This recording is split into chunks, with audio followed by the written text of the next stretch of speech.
नमस्कार, good morning, good evening और good night. Welcome to our beautiful से channel Vigyan. तो आज की इस वीडियो में हम फिजिकल क्वांटिटीज का डायमेंशन और डायमेंशनल फॉर्मूला इन दोनों के बारे में अच्छे से पढ़ेंगे। तो आइए बिना देर किए आज का इस खूबसूरत सा सफर को शुरू करते हैं। तो डायमेंशन और डायमेंशनल फॉर्मूला इन दोनों को अच्छे से समझने के लिए आपको शेप और साइज को समझना पड़ेगा। तो शेप और साइज क्या है? तो यहाँ पे देखिए इन दोनों में एक बेसिक डिफरेंस लिखा हुआ है। ठीक है, जो साइज होता है वो एक फिजिकल क्वांटिटी है और जो शेप है वो एक फिजिकल क्वांटिटी नहीं है, वो एक नॉन फिजिकल क्वांटिटी है। तो इसका मतलब ये हुआ कि जो साइज है उसे हम मेजर कर सकते हैं और जो शेप है उसे हम मेजर नहीं कर सकते। तो आइए कुछ एग्जाम्पल लेकर शेप और साइज को अच्छे से समझते हैं। तो यहाँ पे देखिए केस 1 में हमने दो सर्कल बनाया हुआ है, ठीक है, जिसमें से एक का रेडियस है कुछ 2 सेंटीमीटर और दूसरे का है कुछ 5 centimetre.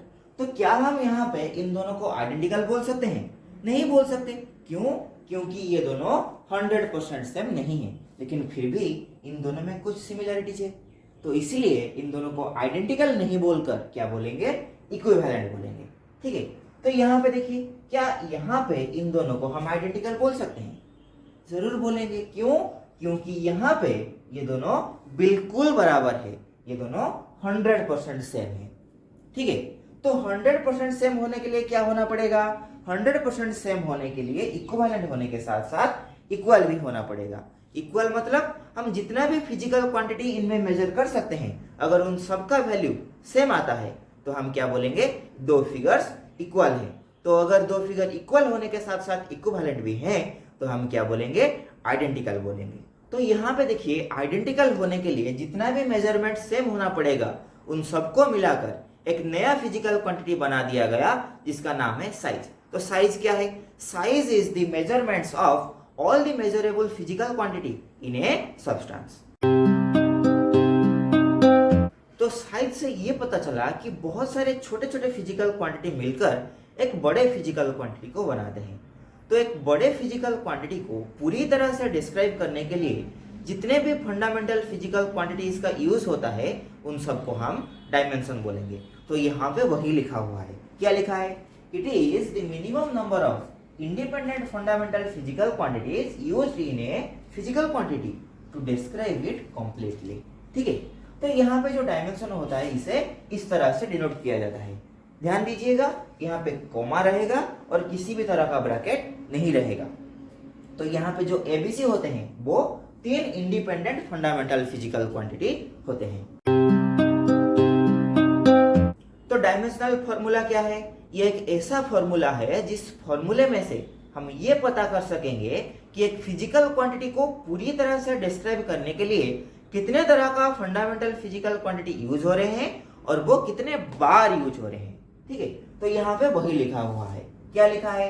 It is the formula that describes a physical quantity completely and confirms how many times a single fundamental physical quantity is used to describe the same. तो जो डायमेंशनल फॉर्मूला है इसे कुछ इस तरह से डिनोट किया जाता है। तो यहाँ पे देखिए क्या? a to the power x, b to the power y, c to the power z।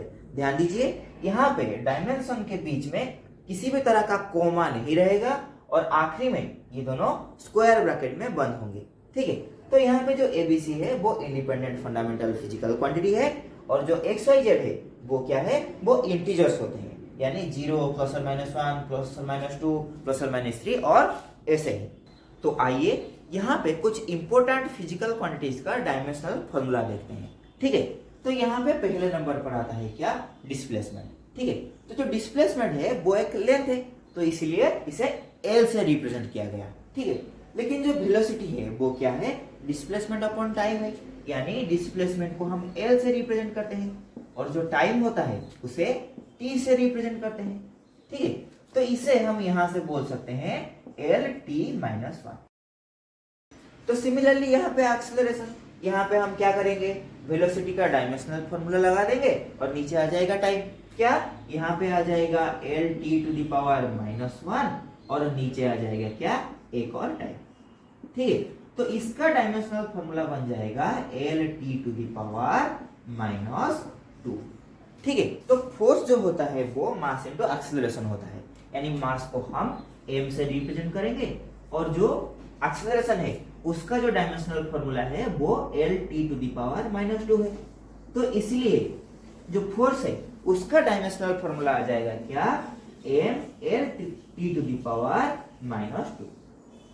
ठीक है, तो ये होता है डायमेंशनल फॉर्मूला।